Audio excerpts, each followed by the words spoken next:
He had one arm. He had no maps of what lay ahead. No government backing, no rescue plan. If something went wrong, and in the summer of 1869, he led 9 men into the most dangerous stretch of unexplored river in North America. 1,000 miles of canyon wilderness that no American had ever successfully navigated and survived. What happened inside those canyons over the next 99 days would change the map of the American West forever, and nearly kill every single one of them. Welcome to Frontier History Archive, where we explore the real stories of survival, exploration, and life at the edge of civilization. John Wesley Powell lost his right arm at the Battle of Shiloh in 1862. A Confederate bullet shattered it above the elbow. Army surgeons amputated it the same day on a field table while the battle was still going on around them. He was back leading artillery units within months. That fact tells you almost everything you need to know about John Wesley Powell. Pain was not a reason to stop. Impossibility was not a reason to stop. The arm was gone, and the world kept moving, and so did he. By the late 1860s, Powell was a geology professor in Illinois with an obsession that was consuming him entirely. The Colorado River and its tributaries cut through a massive stretch of the American Southwest that remained almost completely unknown to science. The canyon system it had carved over millions of years was visible on the edges. Explorers and trappers had glimpsed pieces of it, reported walls of colored rock dropping thousands of feet to invisible water below, but nobody had gone through it. The interior was blank space on every map in existence. Powell wanted to fill that space.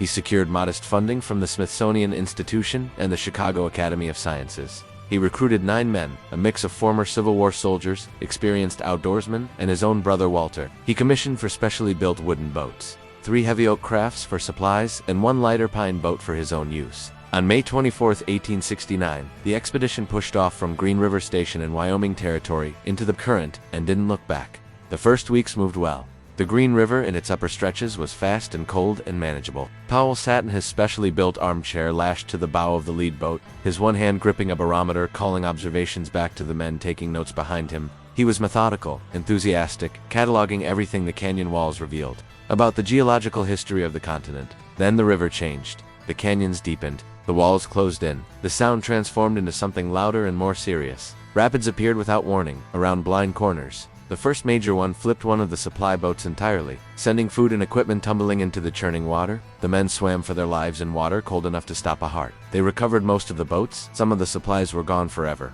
Powell climbed the canyon walls with one arm to take elevation readings while his men repaired the damaged boats below. He moved up sheer rock faces, using his legs and his one hand with a focused precision that the other men found difficult to follow. He was 40 miles into a 1,000-mile journey, and he was already climbing one-armed up vertical canyon walls. The rapids got worse. The Colorado River through the canyon system Powell was entering drops faster per mile than almost any navigable river on the continent. The canyon walls, in some sections over a mile high, meant there was no walking around the dangerous sections. You either ran the rapid or you portaged, unloaded the boats completely, and carried everything along the canyon walls by hand. Portaging in those canyons was brutal work. The walls were not gentle slopes, they were fractured volcanic and sandstone cliff faces. Men hauled 100-pound supply bags over rocks in 100-degree heat while the river roared beside them. Hands bled. Boots wore through. The food supply already damaged in the early capsize shrank steadily. Powell ran the rapids when he could. When the water ahead looked survivable, he read the current from the bow, chose his line, and committed. Several times the choice was nearly fatal. Boats hit submerged rocks and spun sideways in currents strong enough to hold them there. Men went into the water. Men were pulled out. The boats were bailed and patched and pushed back into the current. He never seriously considered turning back. The food was the first real crisis. 3 months into canyon wilderness with no resupply point, the mathematics of what they had left versus what lay ahead became impossible to ignore. Flour soaked by repeated capsizes had gone moldy. Bacon had been lost in the rapids. Coffee was nearly gone. What remained was carefully rationed, but the rationing itself was its own slow torture. Men burning enormous physical energy hauling boats over rocks, sustained by portions that would barely satisfy a sedentary man. The expedition pushed deeper into the unknown, driven by the iron will of a man who refused to stop. They were losing weight visibly, getting quieter. The enthusiasm of the early weeks had burned off, and what replaced it was something harder and more serious. The focused determination of men who understood that the situation was genuinely dangerous, and that enthusiasm had nothing to do with getting through it. Powell kept taking measurements. Every day, regardless of conditions, he recorded water temperature, air temperature, canyon wall heights, geological formations, and compass bearings.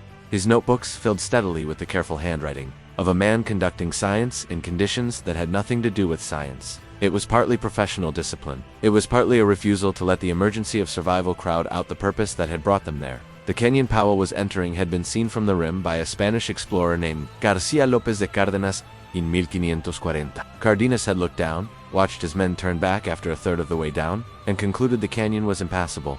He was right about the difficulty, and wrong about the impossibility, but it had taken 329 years for anyone to seriously test it. Powell was now inside the thing Cardenas had looked down into from the rim and decided not to attempt. The walls in the Grand Canyon section rose over a mile above the river. The rock at the bottom was nearly 2 billion years old. Powell ran his one hand along it as the boats moved through quiet sections, touching something that predated almost everything that had ever lived. He wrote about it in his journal with a wonder that cuts through even the careful scientific language he used for everything else. 3 of his men didn't share the wonder anymore. Ormel Howland, his brother Seneca, and William Dunn had reached their limit.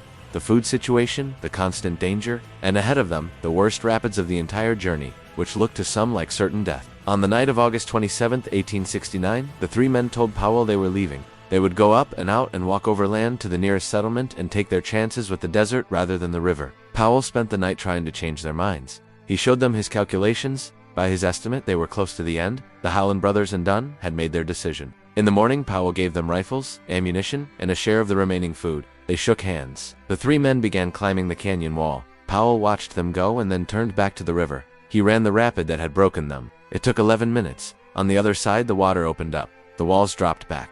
The canyon released them into open country and calmer water. 2 days later, Powell's expedition reached the mouth of the Virgin River. Mormon settlers on the bank watched the battered boats come around the bend. Powell had done it. 99 days, over 1,000 miles. The last great blank space on the American map filled in. The 3 men who climbed out were found dead 2 days after leaving the river shot. The exact circumstances were never fully established. They had survived the river. The land took them anyway. Powell never stopped thinking about them.